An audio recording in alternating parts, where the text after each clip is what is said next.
Israel ফিলিস্তিন সংঘাত হলো ইসরায়েল এবং ফিলিস্তিনের মধ্যে লেভান্টে একটি চলমান সামরিক ও রাজনৈতিক সংঘাত এবং এটা দীর্ঘদিন বহু পুরনো 20 শতকের মাঝামাঝি থেকে শুরু হওয়া এটি বিশ্বের সবচেয়ে দীর্ঘস্থায়ী দ্বন্দ্বগুলোর মধ্যে একটা।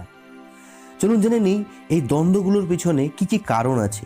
সংঘাতের মূল কারণগুলোর মধ্যে রয়েছে পশ্চিম তীর, গাজা উপত্যকা, ইসরায়েলি দখলদারিত্ব, জেরুজালেমের অবস্থা, ইসরায়েলি বসতি, সীমান্ত নিরাপত্তা এবং জলের অধিকার, সেই সাথে ফিলিস্তিনিদের চলাচলের স্বাধীনতা এবং ফিলিস্তিনিদের ফিরে যাওয়ার অধিকার।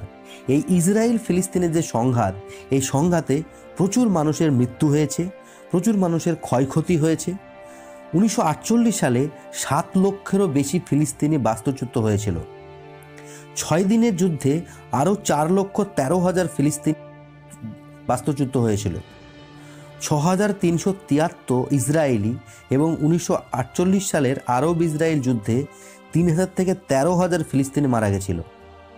654 ইসরায়েলি এবং 1982 সালের লেবানন যুদ্ধে 1,000 থেকে 2,000 PLOর মৃত্যু হয়। প্রথম ইন্তিফাদাতে 1962 ফিলিস্তিনি এবং 179 থেকে 200 ইসরায়েলের মৃত্যু হয়। 1010 ইসরায়েলি এবং দ্বিতীয় ইন্তিফাদাতে 3,354 ফিলিস্তিনি মারা যায়। গাজা যুদ্ধে ফিলিস্তিনের মৃত্যু হয় 2008 থেকে 2009। 2014 গাজা যুদ্ধে 2000 ফিলিস্তিনি মারা যায়। 2021 সালে ইসরায়েল ফিলিস্তিনি সংকটে আরও 250 ফিলিস্তিনি মারা যায়। কমপক্ষে 26,637 জন ইসরায়েল হামাস যুদ্ধে ফিলিস্তিনি এবং 1,437 জন ইসরায়েলি নিহত হয়েছে এবং গাজার মধ্যে আরও প্রায় 19 লক্ষ ফিলিস্তিনি বাস্তুচ্যুত হয়েছে এবং 5 লক্ষ ইসরায়েলি বাস্তুচ্যুত হয়েছে।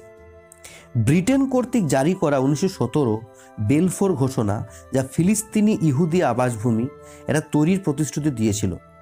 ইহুদি অভিবাসনের তরঙ্গের পরে এই অঞ্চলে প্রাথমিক উত্তেজনা তৈরি করেছিল। প্রথম বিশ্বযুদ্ধের পরে বাধ্যতামূলক প্যালেস্টাইন প্রতিষ্ঠিত হয়েছিল, যা ইহুদি এবং আরবদের মধ্যে উন্মুক্ত সাম্প্রদায়িক সংঘর্ষে উত্তেজনা বৃদ্ধি পেতে দেখা দিয়েছিল।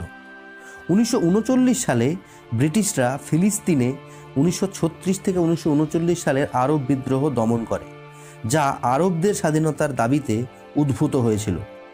এবার ফিলিস্তিনের জন্য 1947 সালের জাতিসংঘের বিভাজন পরিকল্পনা কখনো বাস্তবায়িত হয়নি, কিন্তু এর ঘোষণা সরাসরি 1948 সালের প্যালেস্টাইন যুদ্ধের দিকে পরিচালিত করে।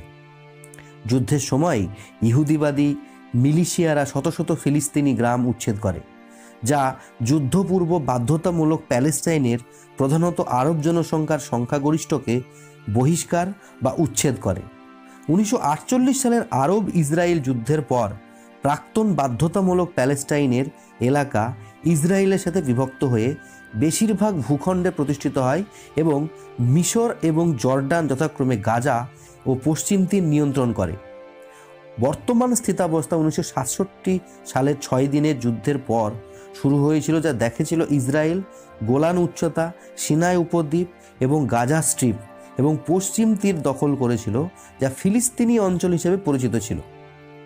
ইসরায়েলের অনুশীলন আধুনিক ইতিহাসে দীর্ঘতম সামরিক দখলে ফিলিস্তিনিদের মানবাধিকার লঙ্ঘনের জন্য আন্তর্জাতিক নিন্দাও করেছে। এবার এর সূচনা থেকে সংঘর্ষের হতাহতের সংখ্যা যোদ্ধাদের মধ্যে সীমাবদ্ধ থাকেনি। উভয় পক্ষের বিপুল সংখ্যক বেসামরিক প্রাণহানি, বেশিরভাগই ফিলিস্তিনি। বৃহত্তর আরব ইসরায়েলের দ্বন্দ্ব সমাধানের প্রচেষ্টার পাশাপাশি ইসরায়েল ফিলিস্তিন শান্তি প্রক্রিয়ার অংশ হিসাবে বিরোধ সমাধানের জন্য বিভিন্ন প্রচেষ্টাও করেছে। 1993 থেকে 1995 সালের অসলো চুক্তির মাধ্যমে ইসরায়েলি সরকার এবং প্যালেস্টাইন লিবারেশন অর্গানাইজেশনের মধ্যে একটি আলোচনার মাধ্যমে সমাধানের দিকে অগ্রগতিও হয়েছিল। সাম্প্রতিক শান্তি প্রচেষ্টার অধিকাংশই 2 রাষ্ট্র সমাধানের চারপাশে কেন্দ্রীভূত হয়েছে, যার মধ্যে ইসরায়েলের পাশাপাশি একটি স্বাধীন ফিলিস্তিন রাষ্ট্র প্রতিষ্ঠা জড়িত। একটি দ্বিরাষ্ট্র সমাধানের জন্য জনসমর্থন, যা পূর্বে ইসরায়েলি ইহুদি এবং ফিলিস্তিনি উভয়ের সমর্থন উপভোগ করত, সাম্প্রতিক বছরগুলিতে হ্রাস পেয়েছে সেগুলো। আনুষ্ঠানিক আলোচনা মধ্যপ্রাচ্যের কোয়ার্টেট দ্বারা মধ্যস্থতা করা হয়, যা জাতিসংঘ, মার্কিন যুক্তরাষ্ট্র, রাশিয়া এবং ইউরোপীয় ইউনিয়ন নিয়ে গঠিত। আরব লীগ, যেটি আরব শান্তি উদ্যোগের প্রস্তাব করেছে। মিশর এবং জর্ডানের সাথে আরেকটি গুরুত্বপূর্ণ অভিনেতা। 2006 সাল থেকে ফিলিস্তিনি পক্ষটি পশ্চিম তীরে ফিলিস্তিনি কর্তৃপক্ষের আধিপত্যকারী ফাতাহা এবং গাজা উপত্যকার নিয়ন্ত্রণ অর্জনকারী হামাসের মধ্যে বিভক্ত হয়ে গেছে। এর প্রতিকারের প্রচেষ্টা বারবার হয়েছে এবং অব্যাহত হয়েছে। 2019 সাল থেকে ইসরায়েলি পক্ষও রাজনৈতিক উত্থান পতনের সম্মুখীনও হচ্ছে, যেখানে 2 বছরের ব্যবধানে 4টে অনিয়মিত আইনসভা নির্বাচন অনুষ্ঠিত হয়েছে।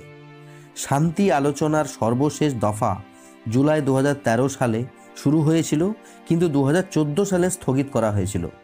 2006 সাল থেকে হামাস এবং ইসরায়েল 5টি যুদ্ধ করে নিয়েছে, যার মধ্যে সাম্প্রতিক 2023 সালে শুরু হয়েছিল এবং 2024 যেটা এখন চলছে, এখনও কিন্তু যুদ্ধ চলছে এবং লাগাতার এই যে সমস্যা, এই সমস্যা কিন্তু এখনও বন্ধ হয়নি। এই ইসরায়েল আর প্যালেস্তাইনের যুদ্ধ যে কবে বন্ধ হবে কেউ বলতে পারবে না। আশা করি ভিডিওটা ইনফরমেটিভ ছিল। সমস্ত গুরুত্বপূর্ণ বিষয়, কারণ এবং সেগুলো ব্যাখ্যা করা হয়েছে এই অল্প সময়ের মধ্যে। তো আশা করি ভিডিওটা ইনফরমেটিভ ছিল। এইরকমই ভিডিও দেখতে চ্যানেলটা সাবস্ক্রাইব করুন। অনেক অনেক ধন্যবাদ।